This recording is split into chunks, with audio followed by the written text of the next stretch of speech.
Músico, compositor, hombre de cultura y política, ese fue Bob Marley, una leyenda que hasta el día de hoy sigue siendo venerada. En su país natal, Jamaica, es considerado un verdadero ícono y hasta esta hermosa isla viajan anualmente miles de personas en una especie de peregrinación, siguiendo los pasos del león del reggae. No se trata de una isla en donde solo hay hermosas playas, mucha fiesta y guapas mujeres. Jamaica no es solo eso, es historia. Rastafaris, lagunas luminosas, reggae y, por supuesto, la historia de una leyenda. Robert Nesta Marley nació el 6 de febrero de 1945 en 9 Miles. Era hijo de Candela Booker, una mujer negra que tenía 18 años cuando él nació, y de Norva Marley, un jamaiquino blanco de ascendencia inglesa. Aunque él ayudaba de vez en cuando a su mujer y a su hijo, casi nunca los veía. Al ser un mulato, Bob Marley tuvo que soportar todo tipo de burlas y desprecios por parte de sus vecinos, compañeros de colegio y todo aquel que se consideraba un negro de verdad. Pero él nunca se avergonzó de su mezcla racial, aunque siempre se identificó simplemente como negro. 9 Miles es un pueblo que está a 3 horas de la capital Kingston, que obtuvo su nombre por su tamaño, el cual abarca 9 millas. Candela Marley luchaba cada día por sacar adelante a su hijo.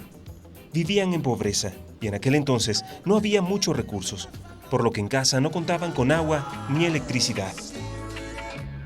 Cuentan que a la edad de 3 años la gente del vecindario creía que tenía poderes psíquicos. El pequeño Nesta leía las manos de varias personas en la zona, revelándoles un sorprendente conocimiento íntimo de sus vidas. Jamaica quedó marcada para siempre con sus ritmos y letras.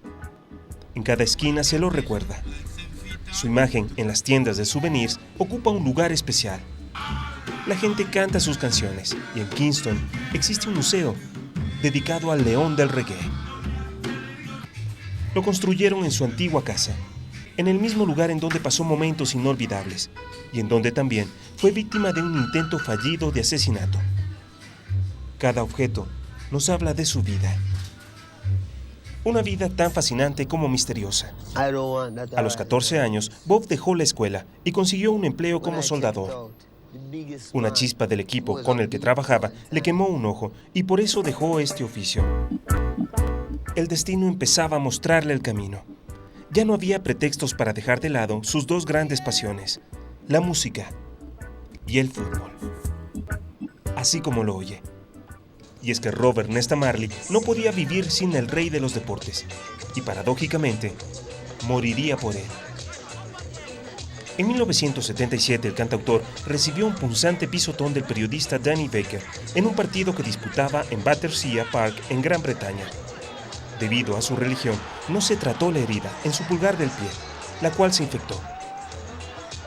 Con el pasar del tiempo, los doctores solo encontraban solución en la amputación, pero Marley no lo permitió.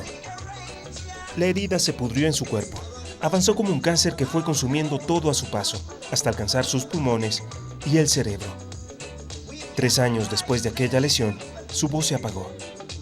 Tenía apenas 36 años. El 11 de mayo de 1981, Marley fue enterrado con su guitarra Gibson Les Paul, un moño de marihuana, un anillo, la Biblia del movimiento Rasta y una pelota de fútbol. Marley se había negado en más de una ocasión a dejar un testamento y cuando murió, su viuda Rita, más otras 8 mujeres, su madre Candela y una prole de 13 hijos reconocidos, reclamaban sus derechos patrimoniales. La polémica tampoco le fue ajena. Poco tiempo después de morir, su esposa Rita publicó un libro en el que lo describía como machista y violento. Según ella, la pareja vivía en una choza y Bob solo tenía 2 calzoncillos que ella lavaba cada noche, pero en verdad poseía una mansión en Kingston que usaba para confortar a sus múltiples amantes. Pero en fin, con virtudes o defectos, así fue la vida de esta gran leyenda. Another song of freedom.